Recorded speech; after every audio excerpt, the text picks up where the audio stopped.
Hi everyone, it's Saturday afternoon, and the next part of my Gorgar project I'm going to tackle is the drop targets. These are drop targets, and pretty simply they're just targets that stick through the playfield, and the idea is that the ball hits them and they drop out of sight, scoring points. Now there is a solenoid underneath that pops the targets back up, and there are switches inside that tell the system that the target was dropped and to score points. My targets are pretty dirty. The plastic itself is very dirty, and then the stickers on the front with the art on them are very faded. So I'm going to actually pull the drop targets out so I can fully clean them, and then I purchased these new drop target stickers. They're reproductions that I'll stick on there. I suppose I could just peel these stickers off and kind of stick them down in the playfield hole there and just put them on and call it good, but I want to go ahead and check the contacts on the switches inside the drop targets, and I want to make sure I get the stickers on very well, and I also want to clean the plastic part of the drop target. So what I'm going to do is go ahead and pull one out and give you a look. This is what a drop target looks like from underneath. There's really not much to see other than the coil, the reset coil, and it's connected to this metal plate. When the coil fires, it pulls all three targets back up through the playfield. On this side of the drop target assembly, you can see all three targets have been dropped down into the playfield. That's these red plastic pieces here. And if I manually push the metal plate back up, you'll see how they reset. On the back of the drop target assembly, you'll see all these wires coming in.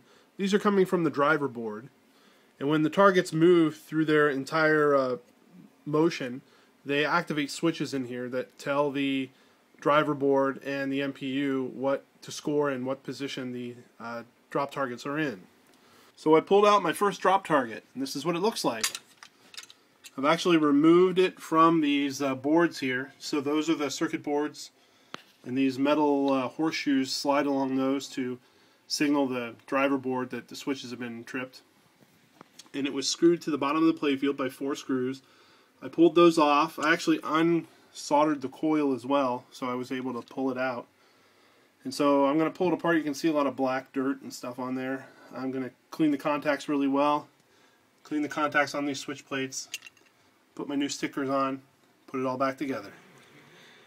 Okay, these are the 2 drop target assemblies that I pulled out of the machine, and I've started pulling off the little electrical connectors that complete the circuit. And you'll notice that on the middle one here, you can probably see that it's this hole right here. The hole is kind of enlarged, and I think the screw just kind of maybe loosened up and worked its way loose in there, and it's not staying in all the way. So that's a repair I'm going to have to make before I put this back together. I'll probably super glue it or something. But I went ahead and loosened this bar so you can see how these come out. And this is the drop target itself. There's the spring. That's the part that you see up on the playfield, and you can see it's pretty dirty. So I'm going to go ahead and clean that up, put it back together.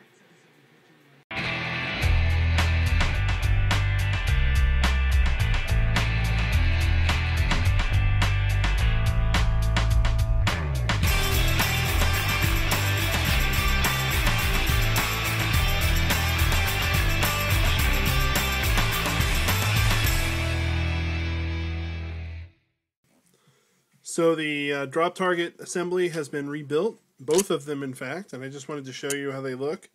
So if I reset the drop targets, you can see brand new stickers on there. They fall nice and smooth. Reset them.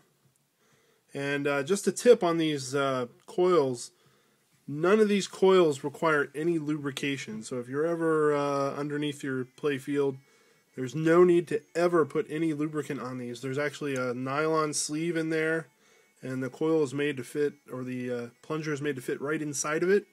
Doesn't require any lubrication, and if you put it on there, it'll actually gum the works up and make your coils fire slow and get stuck.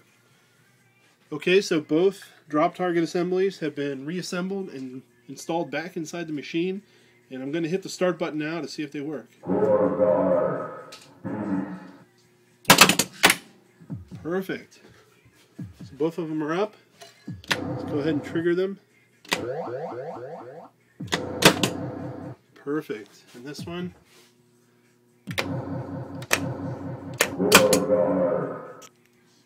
Perfection.